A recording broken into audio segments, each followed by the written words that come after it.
It was a rough week for Nikki Haley, who lost the Nevada Republican primary by more than 30 points. Not to Donald Trump, who wasn't on the ballot, but to nobody. Nearly two-thirds of voters chose the option none of these candidates, fueling the notion that the race is effectively over. But as she has for weeks now, Haley is assuring supporters she's still fighting and setting her sights on March 5th when Massachusetts and 14 other states head to the polls. Get ready for Super Tuesday. As we start to look at what's out there, just know I'm not going anywhere.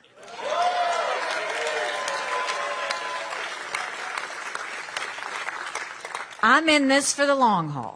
I will secure Is there still a chance that she can pull out a long-shot victory? I'm joined now by Nikki Haley's Massachusetts campaign chair, Jennifer Nassour, also former chair of the Mass GOP. Jennifer, thanks so much for joining us. Thanks for having me, Katie. I do want to start off by talking about that result in Nevada. I know they do things a little unusually there, and I say that as someone who, is immersed in the many idiosyncrasies of Massachusetts. There's a caucus and a primary, so there were no delegates at stake in the primary, but symbolically, still not a great moment. Where does the campaign go from there?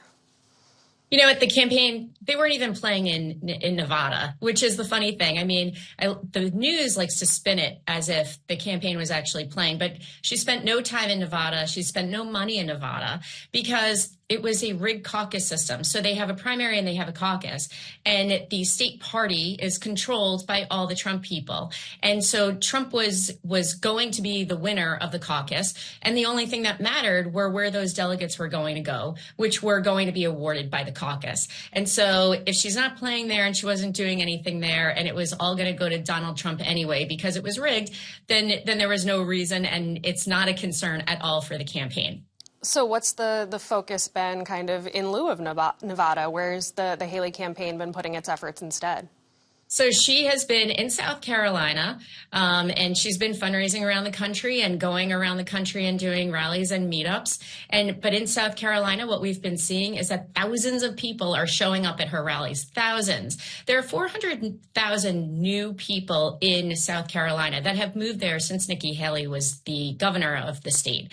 And so they're reaping the benefits. And the reason they wanted to go there was because of the economic growth, because of how well South Carolina was doing. So she has an opportunity now to introduce herself to those voters and reintroduce herself to the folks that were there. And it's been quite a while since she's been governor, so now she gets to go back home and to talk to new voters, to voters that maybe were disengaged before and now are re-engaging. So South Carolina, that's coming up towards the end of this month. And then after that, we have Super Tuesday, where Massachusetts is one of the states that will be going to the polls. Massachusetts, unlike Nevada, but like a lot of those other Super Tuesday states, has an open primary. You can vote if you're not necessarily a registered Republican, if you're an unenrolled voter.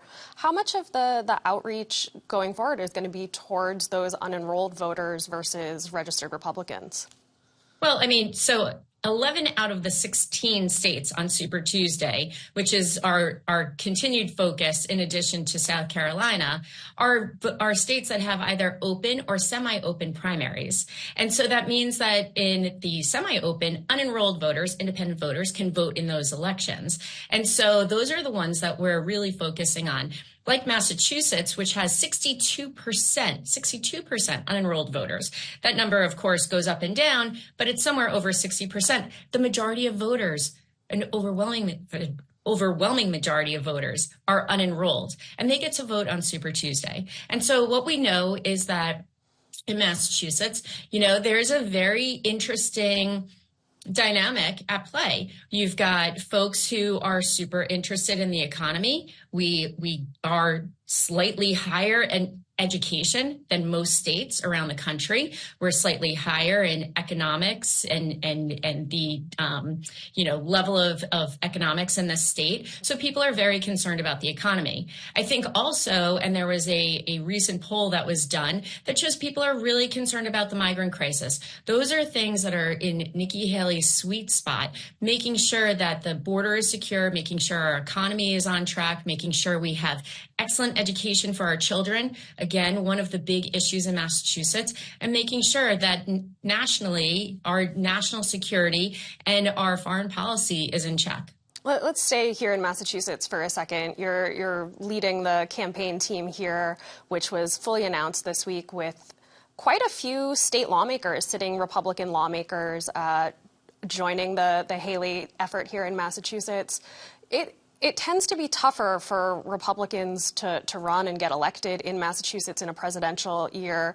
Is there a hope that maybe it'll be better news for Massachusetts Republicans if she's the nominee? Absolutely. The one great thing about, not one, but one of the great things about Nikki Haley and Nikki Haley being the nominee of the Republican Party is that she's going to lift up all other offices, because she's the type of Republican that we need right now. Someone who is understanding and considerate and will listen and will bring all voices to the table.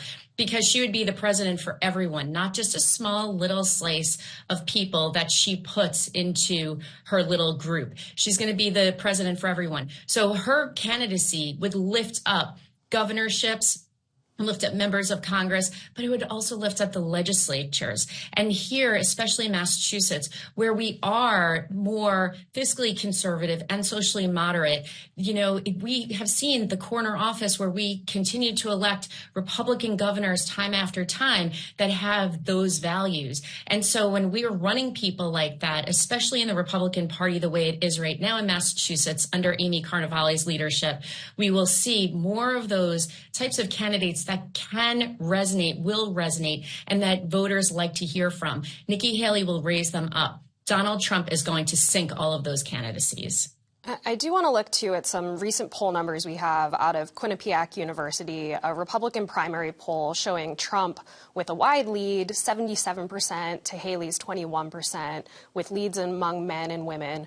Both, but that same poll shows Haley leading Biden in a general election matchup with Trump trailing Biden. So you can see those numbers there. What that's struck me as a dynamic we often see in Massachusetts here, where Republicans might struggle to get through the primary but be a more appealing candidate in a general election. How does a campaign navigate that? Well, I mean, again, it's getting the word out that at the end of the day, look, you can win your championship, right, in your conference. But when you're going to the Super Bowl, kind of good timing, when you're going to the Super Bowl, you need to be able to win the Super Bowl. That's the only thing that people are concerned about. This general election is the Super Bowl of all Super Bowls. We have an over 80-year-old president who is mentally unfit for the office that he's in right now. And listen, that is not meant as disrespect. It is just a fact. He is losing it day by day. And we have a woman out there who's 52 years old who has her entire future to look toward, to make the country better and to get everything back on track. Not by doing it by causing more chaos and drama, but by actually trying to implement changes that are going to help our country. And so I think continuously talking to voters about that message. And Katie, you're absolutely right. One of the ways that Republicans in Massachusetts continue to sink themselves is when only that small minority comes out and votes in a primary, and then and that's on both sides, by the way. Both small minorities on both sides of the aisle come out and they cast their votes for the most polarizing candidates. And that's why we have the choices that we have in the general election. What I would like to say is, for everyone else that doesn't normally go vote in a primary, this is the most important primary you will ever vote in on March 5th. Make sure that you get out there and you cast your vote, because this will affect future generations. So what are those get out the vote efforts going to look like for you all, for the Haley team in Massachusetts here over the next few weeks? Where are your efforts going to focus? Well, I can't really divulge all of my secrets, now can I? I'm always ready for secrets. It is really the messaging. It's the messaging from the campaign. It's the messaging from Nikki herself. The world is on fire. And Nikki likes to say, we have a country to save. And as a mom of 3 daughters, I take that incredibly serious. That's what propels me up out of bed every single morning, is that we have a country to save.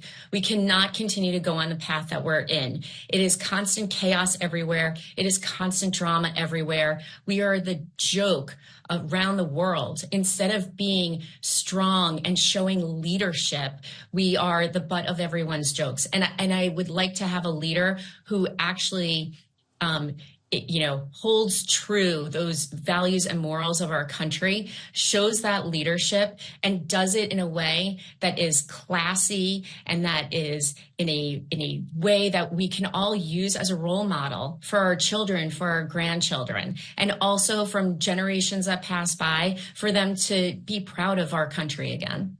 In our last 30 or so seconds here, I know we get a lot of the candidates come through to New Hampshire, but maybe not as much as Massachusetts. Any chances of a Haley visit here to Massachusetts?